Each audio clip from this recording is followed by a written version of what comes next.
Aleluia. Com muita alegria, eu quero cumprimentar todos com a paz do Senhor Jesus. É um prazer muito grande voltar a essa cidade, né? Todos os anos eu estou aqui e me sinto bastante honrado nesta noite poder estar aqui com o pastor Daniel, sua família, e estivemos juntos, tem o quê? Mais de 10 anos, né? Muito mais. Que bênção. E eu estou bem. Não dormi essa noite. Com medo de perder o voo. Saí da minha casa às 2h30 da manhã. E para pegar o voo 4 horas, o voo de repente ficou em solo mais de 1 hora e acabou que dando certo. Pegue a sua Bíblia comigo, eu quero compartilhar uma palavra com você. Salmo 42, vamos ler. Deus é maravilhoso. E o diabo não presta. Deus continua fazendo coisas grandes na nossa vida. Às vezes eu penso comigo, né? Senhor, desde quando Deus me chamou para o Evangelho, trabalhar na obra, foram mais de 28 anos, está completando esse ano, 28 anos que eu faço essa obra de testemunho, de missão, não só no mundo, não só no Brasil, mas fora do Brasil. E os anos vão chegando, né? O cabelo vai ficando branco, as dores vão chegando. E aí eu disse para Deus essa semana, Senhor, eu já não estou me aguentando mais. Deus falou para mim assim, ó, agora está começando.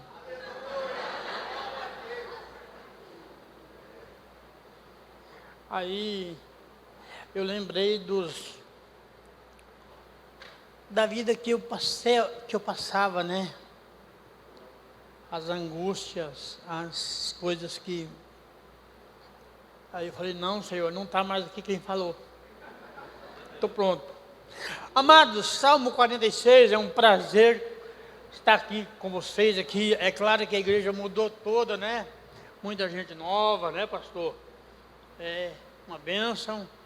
E falei com o pastor, a igreja, ela se expande conforme a fé do pastor. Então, ajude o pastor Daniel a orar nesse projeto de expansão do reino. É para o reino, né? Eu creio que na próxima, veja, vai ser num tempo maior do que isso aqui.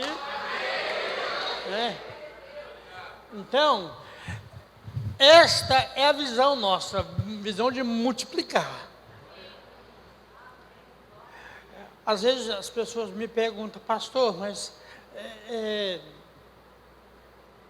o ID ali é só do pastor? Não, o ID não é só do pastor. O ID é para todos aqueles que receberam Jesus no Calvário. Aqueles que se entregaram suas vidas ao Senhor e eles agora têm consciência que eles agora pertencem a uma família. Então você tem a obrigação de divulgar o Evangelho. Salmo 42 diz assim: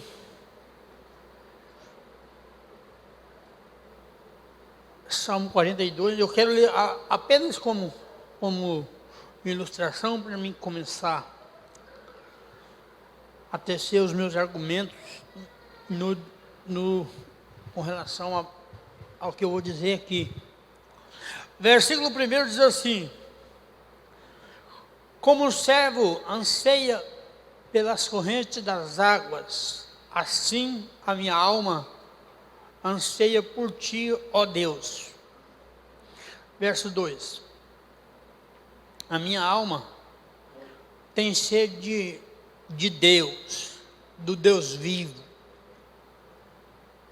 Aí ele faz uma pergunta: quando entrarei e verei a face de Deus? No terceiro versículo diz assim: as minhas lágrimas têm sido o meu alimento, de dia e de noite. Porquanto me dizem constantemente: onde está o teu Deus? Amém? Então, ele começa uma narrativa, ele usa uma figura de um quadrúpede, um animal, né? Ele observa com grande a sede que esse animal possui, do desejo, o anseio daquele pequeno animal tomar um pouco daquela água. E ele se viu agora a necessidade também de Deus na sua vida. Aí alguém pode falar assim: pastor, ele aqui usou uma hipérbole, né? Ele usou uma expressão de uma metáfora. Ele quis aqui exagerar no português, né? Dizendo que as minhas lágrimas têm sido o meu alimento. Não, de forma nenhuma. Ele foi categoricamente em dizer isso.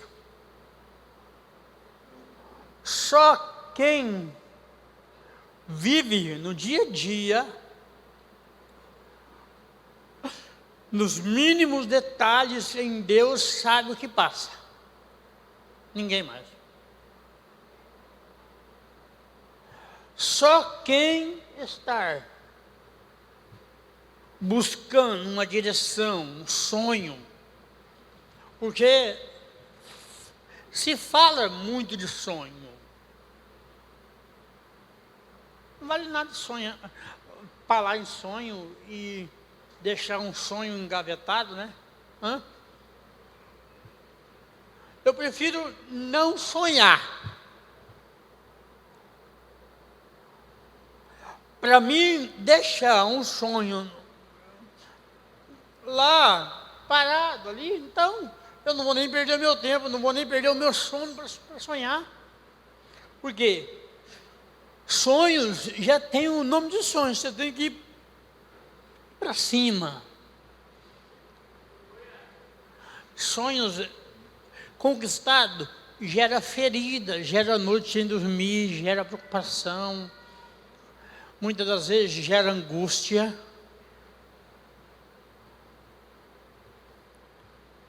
Sabe, tem uma cadeia de coisas que os sonhos geram para te levar à realidade. Mas como nós somos sensíveis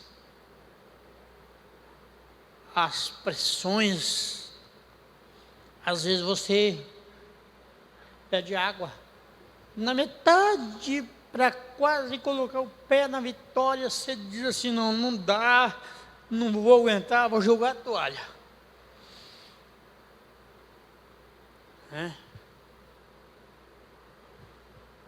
Ele diz aqui que ele chorava muito.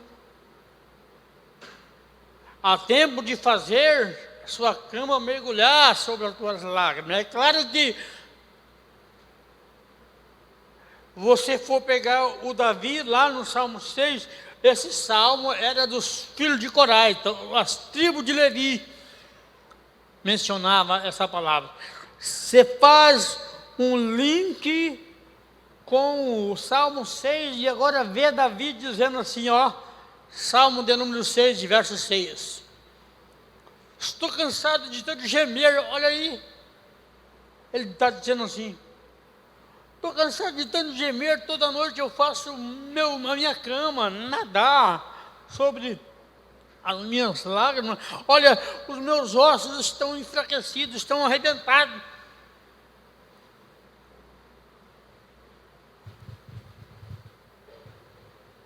Então, qual é o sentido do choro? Por que quando você ouve a palavra choro, sim, já, o teu cérebro automaticamente, a tua psique já entende que? Entende o quê? Hã? O senhor sabe, pastor? Quando alguém me vê, irmãos, eu choro muito, mas eu choro para ninguém ver, porque ninguém vai conseguir resolver. Às vezes eu estou chorando, alguém vê, vai chegar para mim e vai falar assim, ó, você está bem? Você está sofrendo? Você está angustiado? Então, para muitos, o choro é sinônimo do quê? De tristeza. Para muitos, o choro significa, ou melhor, o sinônimo do choro. Eu sei que na realidade não é isso, de forma nenhuma.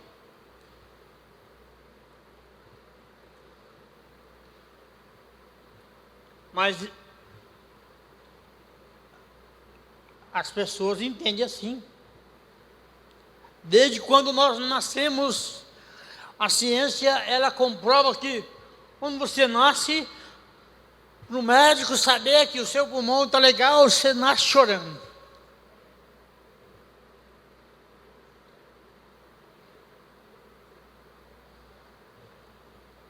A ciência fala que chorar faz bem para a alma, faz bem para o coração, faz bem para a saúde.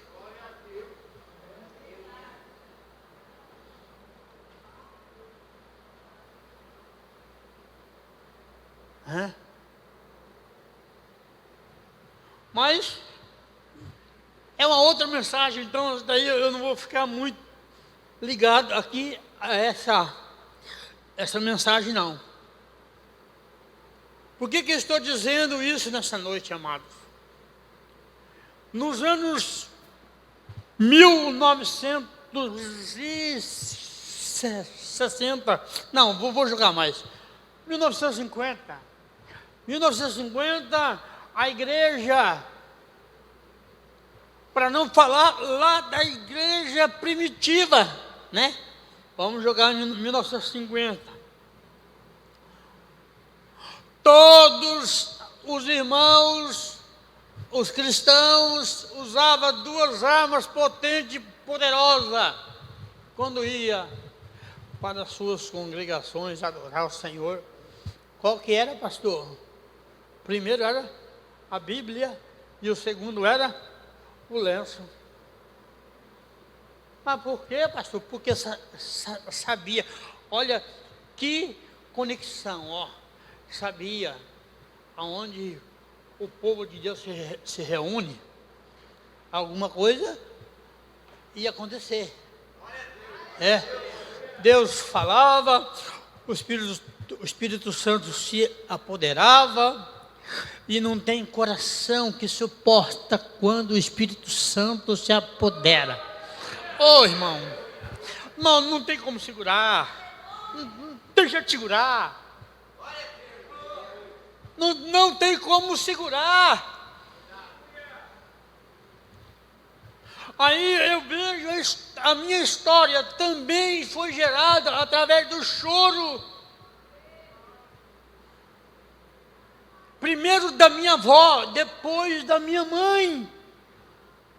Minha avó nasceu cega dos dois olhos. Ela não era uma pessoa com deficiência visual comum, não. O estado dela era avançado, ela nasceu sem os globos ocular. E agora cresceu em 1920, ali naquela região do Paraná, no sul do Brasil ali, casou-se com meu avô, um homem carrasco, que agredia muito aquela mulher, porque ela um dia resolveu entregar a tua vida ao Senhor Jesus. E a história segue que ela, observando a minha mãe engravidou de mim e de repente, com 6 meses para mim nascer, minha mãe lavava as suas roupas na beira do rio. Naquele tempo não tinha tanque, não tinha máquina de lavar roupas, as mulheres lavavam suas roupas lá na beira do rio. Muitos irmãos sabem dessa história minha aí. A minha mãe foi uma grande mulher e superou todas as dificuldades que você imagina, por minha causa. E uma manhã daquelas, a minha mãe lavava as suas roupas e de repente ela colocou um balde na sua cabeça e mais uma bacia do lado, de 6 meses, vai para casa, caiu e aconteceu que deu hemorragia interna e tiveram que tirar o bebê de 6 meses, que sou eu.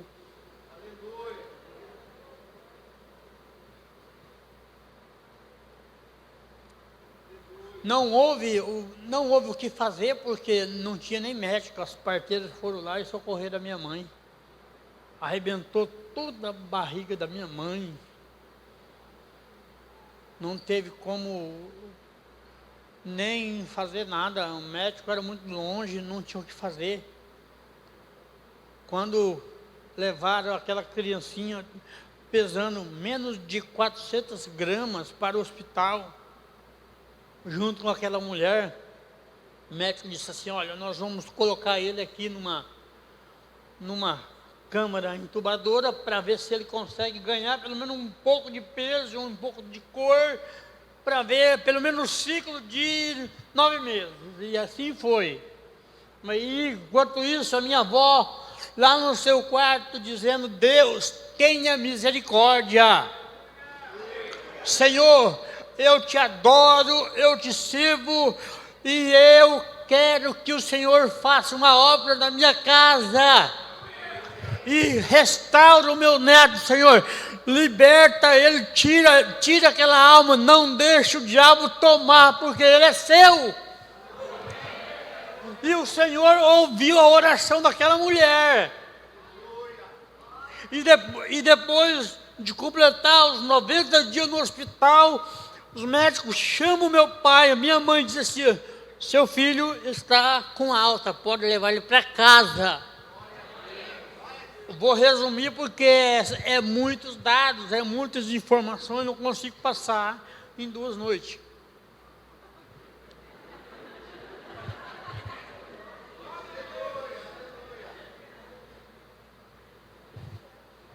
Um ano depois, eu em vida na casa da minha mãe, 1 aninho depois, todo mundo dizia assim: não vai viver, não vai dar certo.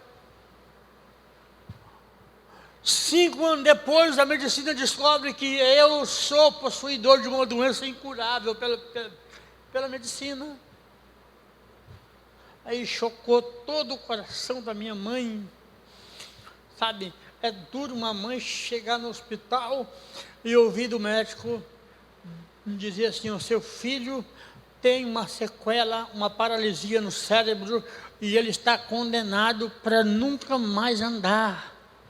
Seu filho não tem cérebro, teu filho vai vegetar por toda a vida, leva ele embora para casa, cuidem dele com muito carinho, ele vai ser um jovenzinho especial, ele vai crescer no meio de vocês, vão ter que ter muita paciência com ele. E o tempo foi passando e minha mãe ficou muito nervosa, muito angustiada. Em contrapartida, minha avó de joelho dizia: é mentira de Satanás, é mentira. Deus, o Deus que começou a boa obra, vai terminar. O Deus que começou a fazer alguma coisa na tua vida, o ano ainda não acabou. Aguarde em Deus, Deus vai fazer, Deus vai falar. Ô irmãos, agora eu vou resumir 10 anos mais. Olha, 15 anos chegou. Imagina uma mãe carregar o filho no colo, 15 anos, numa cidadezinha pequenininha, no colo, babando, usando babador. Imagina a pressão da sociedade. A escola não quis aceitar a minha mãe me pôr na escolinha junto com os meus 5 irmãos. Todos os vizinhos passavam na rua da casa da minha mãe e via lá o Antônio Marcos lá, caído no chão ali. O que poderia esperar? Comendo barro, chutado pelos irmãos. Os meus irmãos de sangue não gostam que eu falo isso hoje. Não gosta? Ah, mas não gosta. Vixe, não gosta. Os irmãos que lá profetizaram na minha vida que eu ia vegetar, não gosta quando eu volto para a minha cidadezinha e prego lá e comento o caso. Ei, Antônio Marcos, abafa o caso. Abafa nada. Como é que eu vou abafar o caso?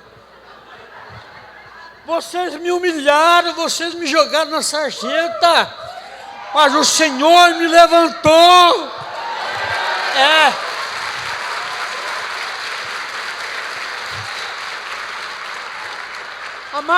Amados, olha, se eu fosse falar tudo que eu gostaria de falar, eu ia preso, irmão.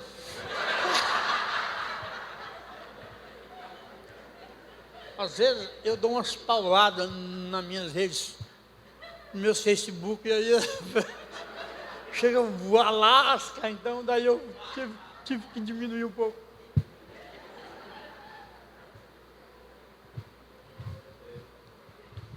Eu estou mencionando a teoria do choro. Quando todo mundo dizia que não dá certo, não vai. 16 anos, aquele moço dentro de casa, cuidado pela mãe, cuidado pelos irmãos, as pessoas passavam e diziam, olha aí a situação. Eu tenho alguém da minha família e disse assim, ó, isso aqui, irmão, é muito forte o que eu vou dizer agora, ó.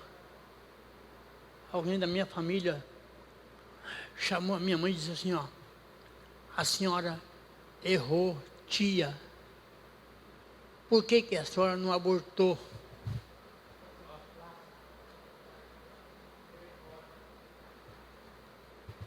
Esse cidadão, ele me judiava tanto quando minha mãe saía de casa, quando minha mãe ia trabalhar. Ele falava para todo mundo que o filho da Dona Maria era imprestável, que eu teria que ter morrido no ventre da mamãe. Minha mãe chorava de ouvir essas palavras dele. Agora, como é que você entende, como é chamar a atenção de Deus, pastor? Que jeito que é? O senhor sabe? Como é que é? Os irmãos sabem?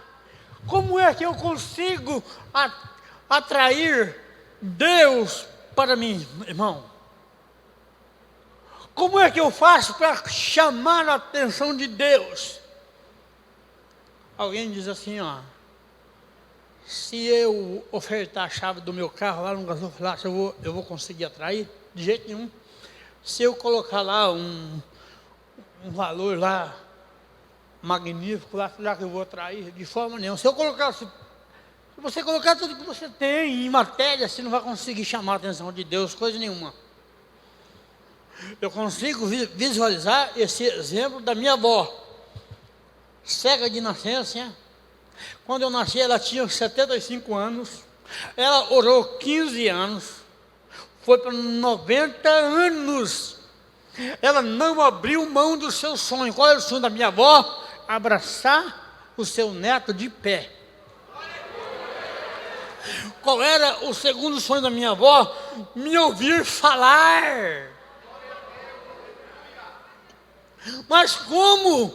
Se eu era, desculpa a expressão, hoje eu brinco de uma forma hilárica até para descontrair você.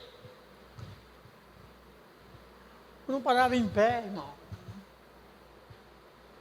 Alguém tinha que dar banho em mim, dar comida na minha boca, até com 17 anos.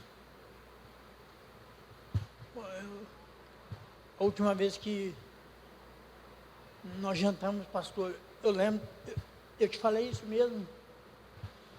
A casa que, aquela senhorinha que o senhor viu lá, irmã Eliane e o pastor Mário, eles cuidam de mim aqui em Cuiabá como se eu fosse o filho deles.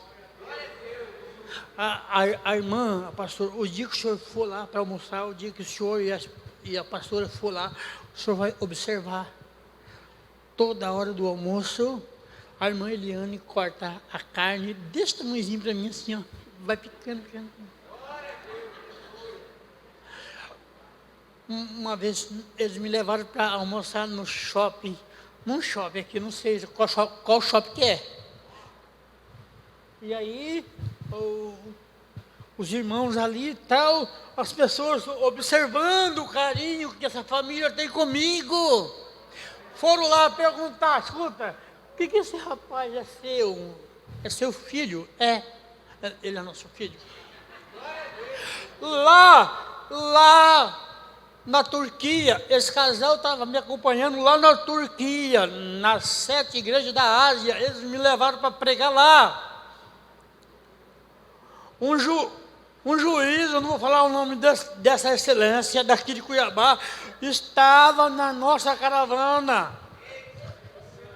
A filha desse irmão me oprimiu de Guarulhos até em Roma, até na Itália. Ela foi uma perturbadora na minha vida.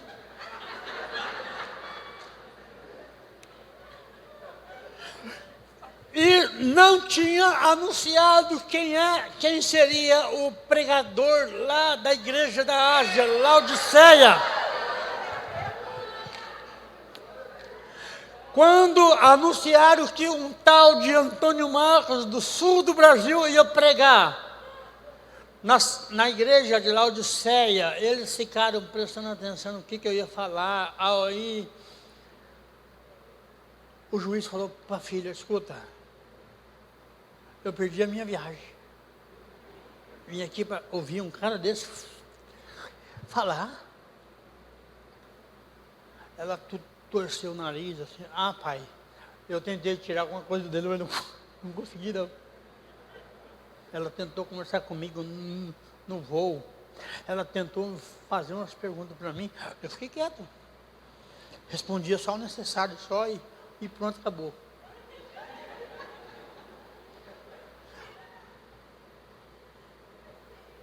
Quando eu terminei de pregar, falei sobre a igreja de Laodiceia, falei sobre os arquedutos, o colírio, a lã negra, o maior hospital oftalmológico que Deus tinha colocado ali. Por que ele falou que ele ia cuspir fora os mornos? E o guia turco estava do meu lado e ele explicou umas coisas lá, sem nexo. E quando eu comecei a falar, ele cochichou no meu ouvido, pastor, ele me chamou, pastor, como é que você conseguiu tantas informações? Eu falei, amado, eu sou cristão em Cristo, eu sei das coisas.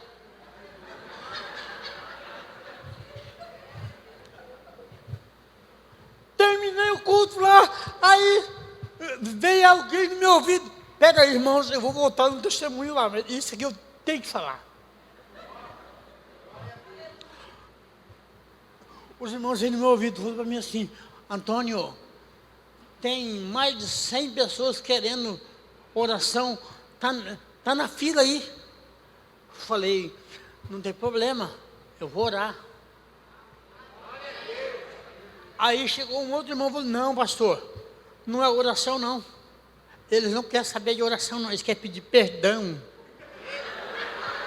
Tá? Eles querem pedir perdão porque muitos te julgaram a partir do momento que você pisou na aeronave de São Paulo para cá, mas caiu do cavalo. Ei, Deus é Deus. Quem tem que brilhar em você é o Espírito Santo. Não importa o que vão pensar de você, o que vão pensar de mim, do meu jeito.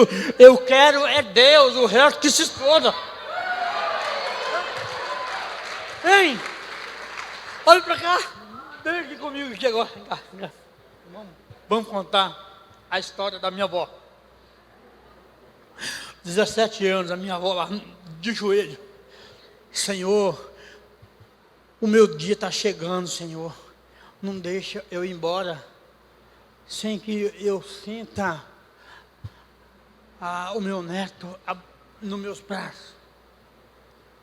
E uma bela manhã, a minha mãe vai trabalhar na roça, na lavoura, deixou a minha irmã cuidando de mim, e de repente, 10 horas da manhã, minha irmã de costume dava o café na minha boca, me levava lá no chão da cozinha da casa da minha mãe, e para glória de Deus, naquela manhã, quando ela vira para colocar o pão na minha boca, segundo a minha irmã, eu saltei e fiquei de pé. E eu comecei a andar dentro da cozinha da casa da minha mãe. E ela jogou o café para o lado e foi correndo no meio da rua, e ela gritava: venham ver! Ele começou a andar. E as pessoas corriam lá para ver mesmo se era o filho da Dona Maria que estava andando. Ei, quando Deus tem um projeto, Ele é capaz de ir lá no inferno, tirar de lá. Hein? Se não anda, Ele faz andar, Ele faz falar, mas a promessa de Deus não morre. Não morre, não morre. Comecei a andar, e agora já era tarde para me pôr numa escola, e até porque a escola me rejeitou, irmãos. Minha avó chama minha mãe e diz assim: agora chegou a hora. Você vai pegar o seu filho e leva ele lá. A escola agora vai ter que aceitar ele. Mas mãe, não tem mãe. Vai lá. Deus falou comigo que vai terminar. Minha mãe disse assim: minha mãe, ele começou a andar hoje. Ele nem sabe quem eu sou, nem quem a senhora é. Não tem problema. Deus é Deus.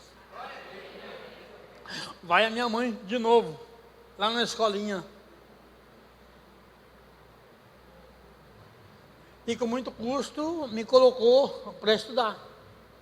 Primeiro dia de aula, junto com os meus 5 irmãos de sangue, imagina só, descalço, com babadura amarrado no pescoço, tombado para cá ou para a esquerda ou para a direita, sem coordenação nenhuma. Imagina! Não sabia onde eu estava, não sabia quem eu era, e me jogaram lá no fundo da sala de aula, deixaram lá. E aí, a professora disse assim: ó, deixa ele aí. A mãe dele está insistindo tanto, a avó dele está insistindo tanto. Meus irmãos ficaram com vergonha da minha presença junto com eles ali.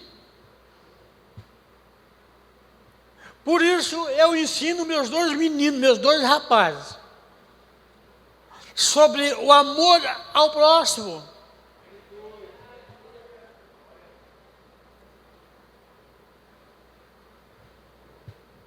O que aconteceu, irmãos? 10 horas da manhã. Gênesis 1:1. Aconteceu dentro da sala de aula.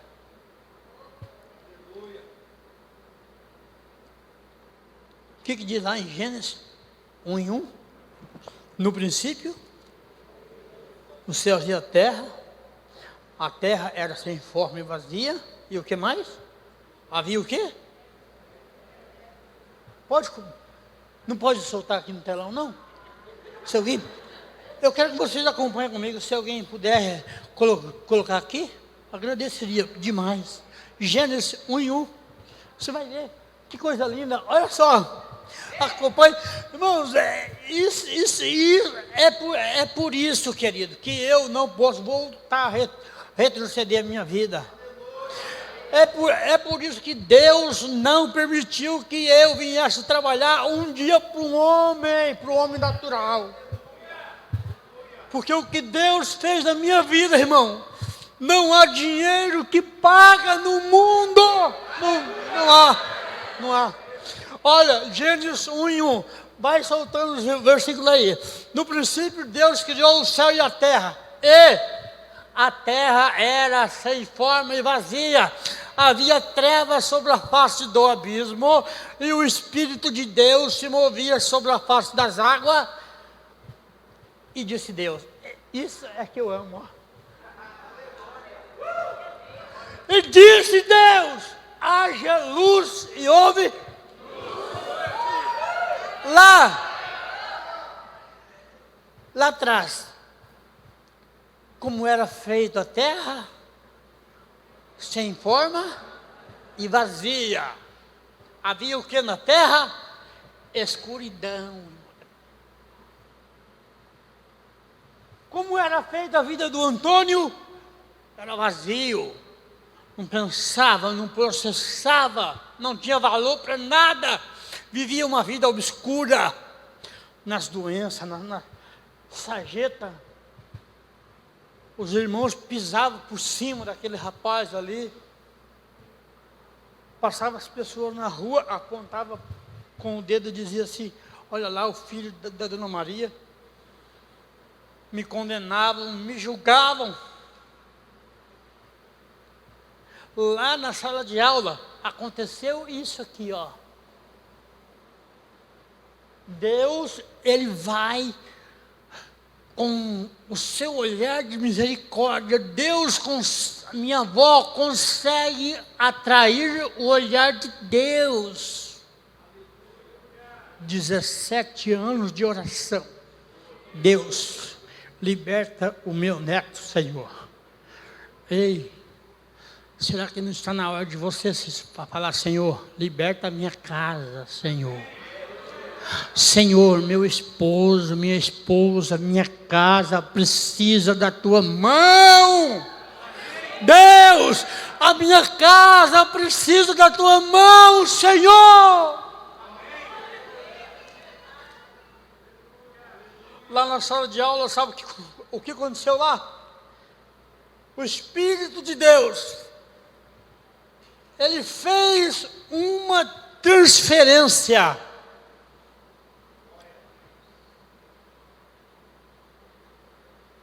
E Ele usa o quê?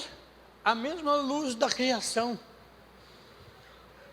Irmãos, tem coisas que eu não consigo ir além do que aconteceu. Falta argumento para descrever, porque quando aconteceu ali, segundos antes, eu era inerte, a minha memória, nada a ver. Não sabia nem onde eu estava. Deus agora, Ele transfere a luz da criação para dentro da sala de aula. Ele dá ordem para os teus anjos falarem sobre aquele monte de ossos. Ele faz o pescoço daquele jovem levantar e ficar olhando para a luz da sala, do teto da sala de aula. Foi o que aconteceu naquela hora em que os meus olhos estão fitando sobre aquela lâmpada. O Deus disse assim, ó. Lá ele disse, haja luz e houve luz. Na sala ele diz assim, ó. Cérebro, acorda.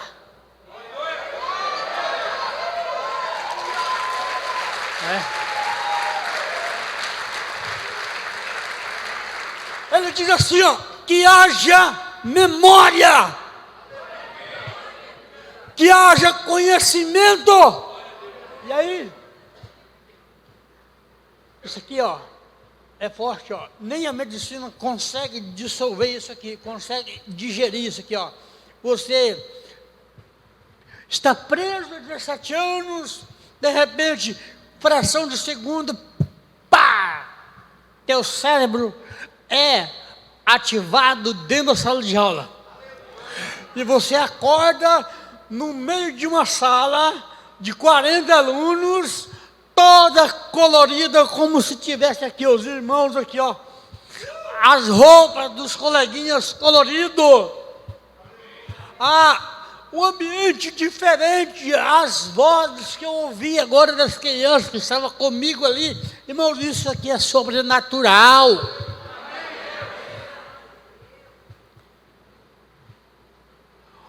Eu achei assim, muito lindo a sala, as crianças. Agora, o meu primeiro minuto panorâmico, eu comecei a olhar a visão panorâmica. Eu comecei, irmão, os primeiros minutos ali, eu começava a digerir, entender, guardar na memória aquelas coisas ali. Os coleguinhas que estavam comigo ali, os meus irmãos, os cartazes coloridos, pregados nas paredes, isso me chamava a atenção, irmãos. Olhava lá no fundo, lá na frente, a professora escrevendo no famoso quadro negro. Isso aconteceu no mês de junho de 87 para 88. Eu nasci em 72. Sabe, irmãos? Ali, minha mãe colocou os meus irmãos em janeiro, só foi conseguir me colocar 6 meses depois de tanta insistência. E de repente, eu olho para aquela mulher de jaleco, branquinho, a professora, minha querida, estimada professora, que gosto muito ainda, até hoje ainda tenho contato com ela. Quando eu olhei lá, ela não foi necessária, não precisou chegar na minha carteira e me ensinar o beabá. Ela não precisou me ensinar a ler e a escrever. Sabe por quê? Deus, Ele faz completo. O Deus que disse haja luz, o Deus que disse haja memória, haja conhecimento, abre-se a minha visão, Ele tira a escuridão, a luz brilha, coloca conhecimento, abre-se os meus olhos e me faz olhar aquele quadro, me faz ler pela primeira vez ao entrar numa sala de aula. Quando dispensados, seus alunos foram para casa, minha irmã chega para mim e diz assim: vamos para casa porque a nossa mamãe está nos aguardando lá. Primeira vez eu ouço a palavra mamãe.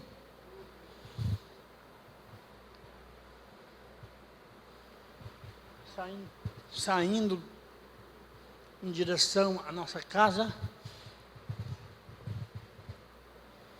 eu observava tudo, eu via as crianças correrem, os cavalos, os carros, eu ficava admirando aquilo ali.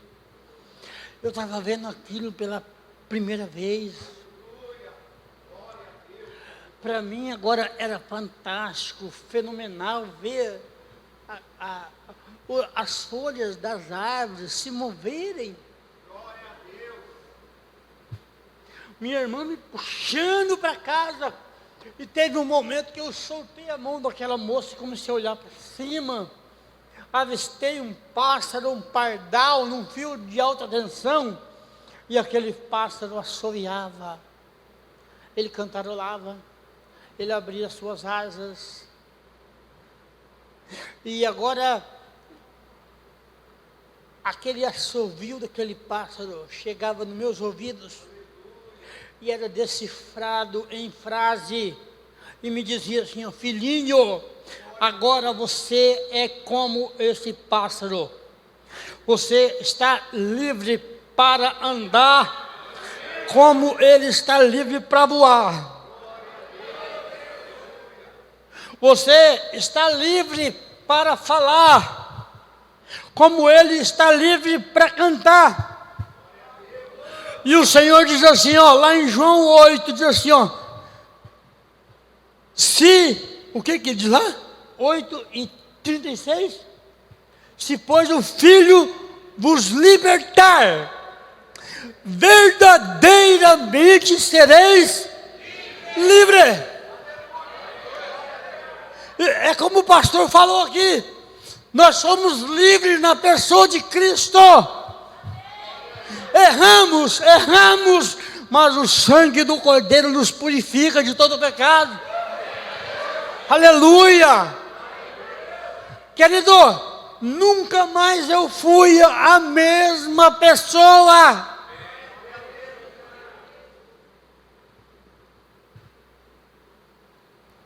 Eu não sei quanto tempo que eu tenho aqui hoje, não sei se deixar como eu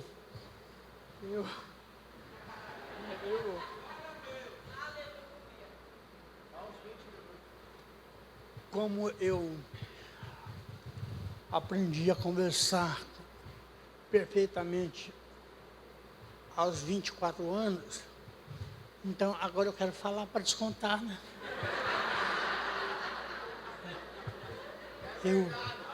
Eu gosto de falar, sabe, é gostoso você falar assim, Cristo mudou a minha vida, aleluia. Eu passo por luta igual vocês, ou pior ainda, passo. Ei, você não faz ideia. Se você não queira estar na minha pele, sangue do Cordeiro.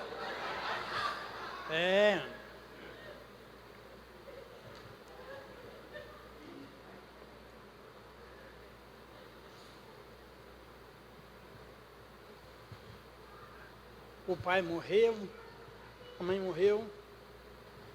Antes da minha mãe morrer, antes eu já não conhecia meu pai, porque ele morreu, eu ainda estava naquele estado ainda. A minha avó, antes dela ela chamou a minha mãe e ela diz assim, eu disse para você, eu já sabia, né? Minha avó me deu um abraço. Minha avó falou assim, eu já sabia que você ia amar. Eu não tenho meus olhos carnais, mas o Senhor mostrou para mim. E ela disse para mim assim, ó, você nunca abandona o teu Jesus. Olha, a minha avó, ela me deu uma receita de coisas que iria me acontecer.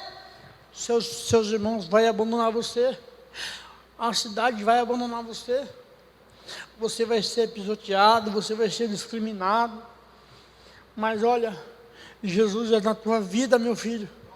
Você nunca abandona o Cristo da tua avó, Ele vai te reerguer dessa cidade. Chamou a minha mãe e disse assim, ó, Deus está me chamando agora, eu vou embora. Mas um dia, essa cidade vai contemplar o meu neto de pé.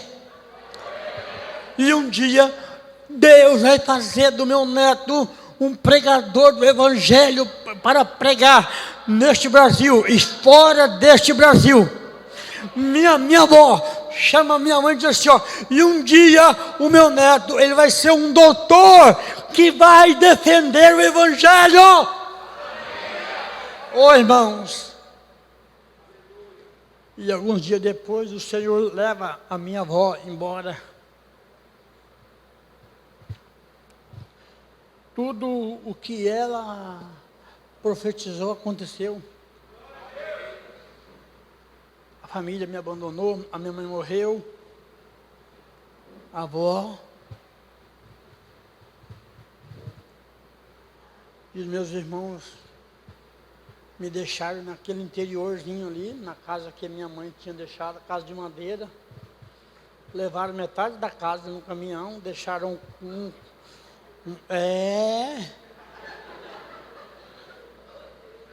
deixaram um quarto de 2 por 2, um banheiro lá fora, sem energia, sem água, sem nada. Como é que eu iria sobreviver ali? À noite eu chorava. Eu tenho um psicológico negativo com os domingos à tarde. Eu não gosto. Vai chegando domingo à tarde, para mim eu fico meio agoniado. Jesus ainda não me curou ainda desse domingo, não. Porque eu me lembro dos domingos, preso naquele quartinho de 2 por 2, e a rapaziada lá, e eu não podia sair para trocar uma palavra, porque eu não falava ainda, não tinha ainda coordenação ainda, para nada ainda. Caía, andava, mas ainda caía muito. Não tinha muita destreza no meu corpo. Eu ia para a igreja, um short todo sujo, camisa rasgada, chinelo havaiano amarrado com arame, um avental no pescoço. Sentava lá nos últimos bancos, ali, ficava ali esperando terminar o culto, para ver se algum moço, algum jovem ia me saudar no final da reunião, ia me dar um aperto de mão. Mas, pelo contrário, muitas dessas reuniões eu ouvia assim, ó, jovens próximos de mim, cochichando, falando baixinho, falando assim, ó, ei, depois do culto nós vamos comer lanche lá na lanchonete tal. Mas olha, fala baixo, porque senão o Antônio vai ouvir, ele vai querer ir com a gente. Isso perfura a tua alma. Você ouvir isso dos irmãos da igreja. Às vezes eu nem queria ir comer com eles, não, mas eu queria terminar o culto, alguém viesse para mim, me desse, ô Antônio Marcos, como é que você está?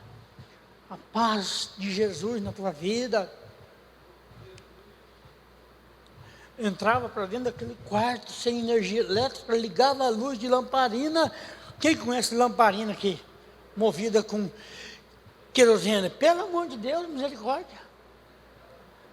Entrava naquele quarto, ligava a luz de lamparina, me sentia um vazio. Quando eu abri a porta do quarto, aquela escuridão, me sentia muito muita angústia, mas quando eu fechava a porta, o Espírito Santo assim, assoprava assim, ó. Filhinho, eu estou com você aqui. Eu estou com você.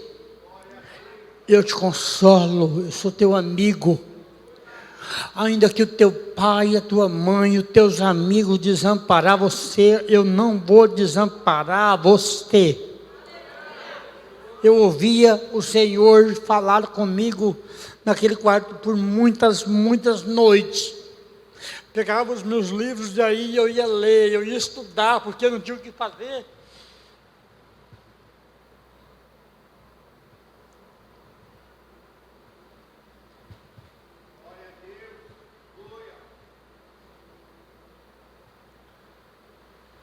Eu tinha dificuldade para botar os botões da camisa.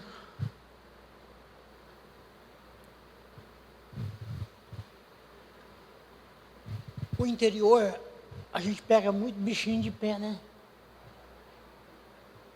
Quem já pegou? Já pegou, mano? Já pegou? Eita, não sou eu, não. Entrava aqueles bichinhos no meu pé, eu não conseguia tirar. Não tinha agulha, pegava espinho de laranjeira. O espinho quebrava dentro, eu não tinha coordenação e não podia pedir para alguém tirar. A minha alimentação foi mais de 5 anos comendo apenas mandioca. Eu não sei como é que vocês falam aqui, é mandioca mesmo? Mandioca. Ainda porque o vizinho deixava eu pegar ainda. 5 anos comendo mandioca para não morrer de fome, e eu entendia que Deus estava tratando de mim. Era a experiência que eu estava passando para estar aqui hoje, para contar para você agradecer a Deus todos os dias, aquilo que Deus coloca na tua casa, na tua vida. Às vezes você reclama porque tem um pão francês, né? Reclama porque tem um arroz, tem um feijão, tem uns ovos fritos, tomate, e você quer carne. Nós nunca estamos satisfeitos com aquilo que Deus nos oferece. Deus estava cuidando de mim num deserto, eu não sabia disso.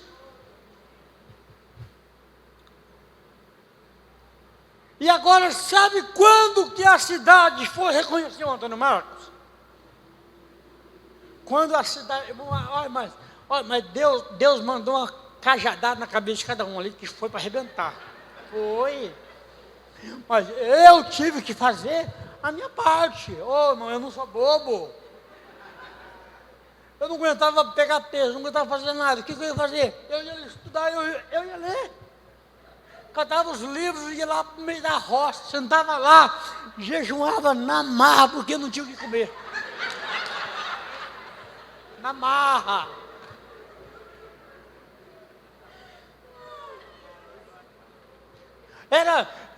Quando chegava na casa, era um pedaço de mandioca de manhã, mandioca no almoço, mandioca assada de tarde e de noite, dá-lhe mandioca.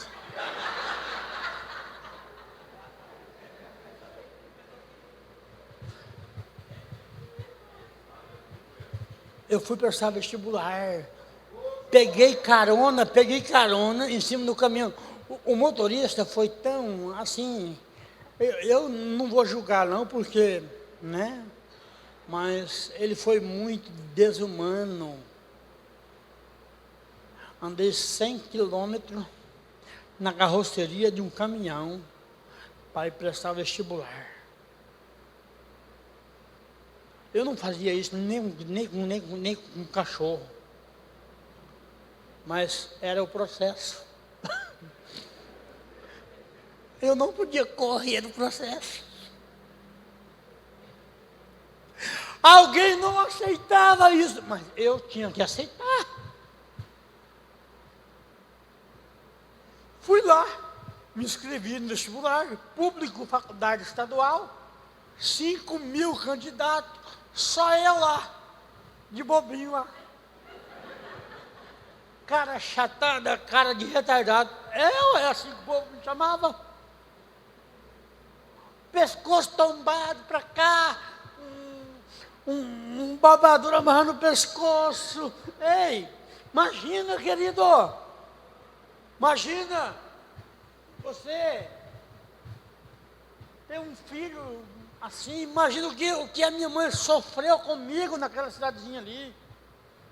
Quando a minha mãe me colocava no pescoço, ia lá para os hospitais, o médico mandava a minha mãe embora para casa.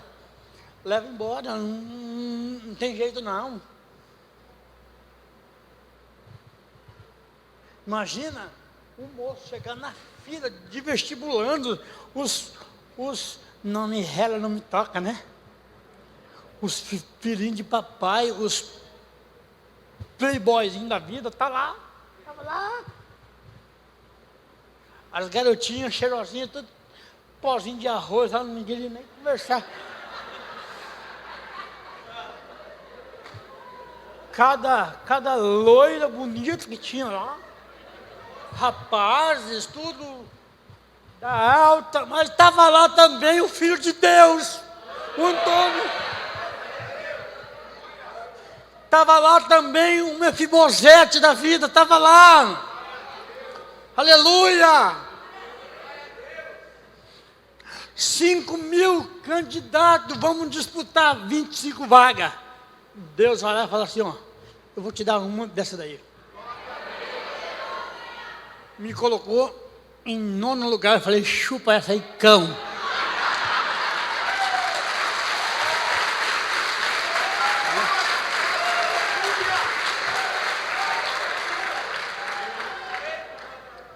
Volto para a cidade, aí o meu nome é aclamado. Aí eu vou para a igreja, aí os jovens que me rejeitou, viu no jornal o meu nome lá. Aí, oi, Pedro Marcos, meu amigo da onça, sai de perto de mim, Satanás.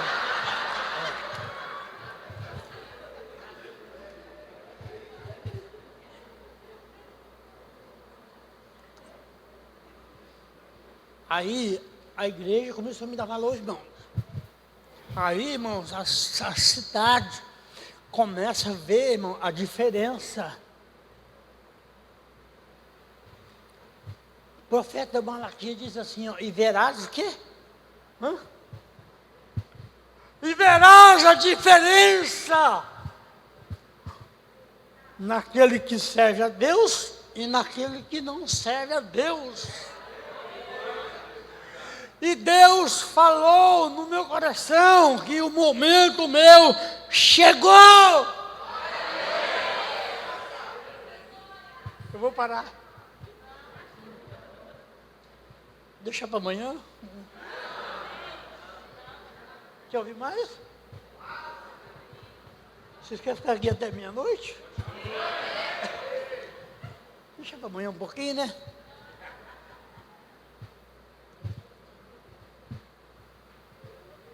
Naquela cidadezinha, eu tive que quebrar todos os protocolos que você imagina. Comecei a sonhar, comecei a chorar muito. Andava a pé, eu caía muito. O meu primeiro sonho foi realizado, foi a bicicleta.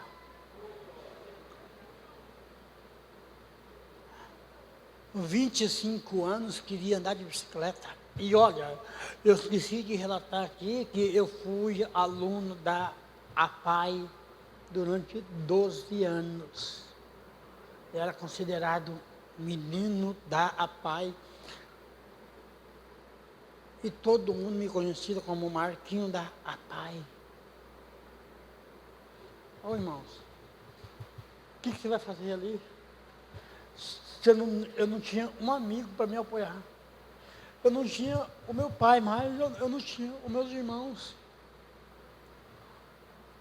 Eu passei no vestibular para administração em comércio exterior, administração de empresa em comércio exterior.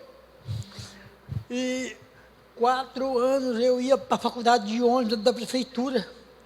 140 quilômetros todo dia. Eu ia de chinelo de dedo dentro do ônibus.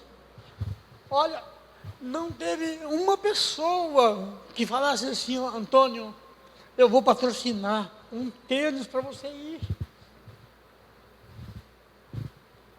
Mas eu entendo que Deus permitiu que isso acontecesse, porque Deus não divide glória com ninguém. E eu ofereço toda a glória a Ele na minha vida. Olha, a minha colação de grau foi um fenômeno naquela noite, quando o reitor pegou o microfone dentro de um teatro e ele começou a fazer uma narrativa de um jovem que ele observou desde os primeiros dias que esse jovem entrou na faculdade. Prendeu o silêncio ali, algumas pessoas começaram a chorar. Eu estava na formatura, eu emprestei uma muda de roupa para mim ir na formatura. Olha, foi tanta humilhação que eu passei até chegar aonde cheguei. Aí o reitor, ele começa a ler uma carta, ele começa a narrar a minha vida ali. Tudo, detalhes. Meus pés cheios de bicho, os intervalos que eu ficava na sala para não ir lá fora, que eu não era bem recebido. Eu só era recebido quando tinha as provas na faculdade, que daí os alunos queriam sentar junto comigo, os vagabundos que não estudavam. Aí queria colar da minha prova, os infelizes, aí eu não deixava não. Vai pra lá, carniça. Acho que eu vou dividir a benção com o ímpio? Eu não vou não. Eu orei para aquilo ali, eu fiz jus acontecer ali. E quando o reitor me chamou, ele falou assim, ele disse assim, ó, eu não creio que essa universidade de mais de 6 mil alunos, não tem um aluno, não tem uma pessoa que tenha amor. Ele falou até do meu prefeito. Não é possível o cara não fazer. E eu mandei de ofício, um ofício para o prefeito pedindo uma bolsa, não era bolsa de estudo não, irmão. Uma mochila. Ele não me deu.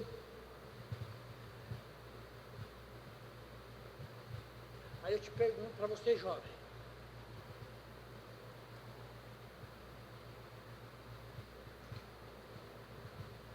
Sonhar por sonhar não vale nada.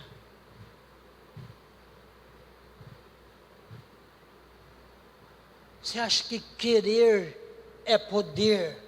Está errado esse contexto? Está errado? Você acha que está errado? Você acha que está errado eu falar para você assim, ó, querer é poder? Eu estou errado em falar isso? Hã? Estão certos, eu não estou errado. Sabe por quê? Quando eu quero, quando eu sei a fonte, quando eu determino o que eu quero, eu vou, custe o que custar. Para mim estar aqui, ó, gerou ferida, gerou noite sem dormir. Para mim passar lá naquele vestibular, eu estudei à luz de querosene. O sono vinha Eu não tinha, hoje nós temos esses energéticos, Red Bull, Buzz, sei lá quanto tipo de energético tem, café, né? Coca-Cola, né? Quando dava o sono, eu ia lá fora, catava uns pedacinhos de pauzinho assim, ó, colocava na pálpebra para mim não dormir. Eu queria, e sabe, pessoas especiais, como diz a gente, na porta, você tem que se esforçar 10 vezes mais do que um garoto natural, você tem que fazer diferença lá. Tem. Cara, você tem que arrebentar para você conseguir alguma coisa, porque senão eles te matam você. Você é atijolado.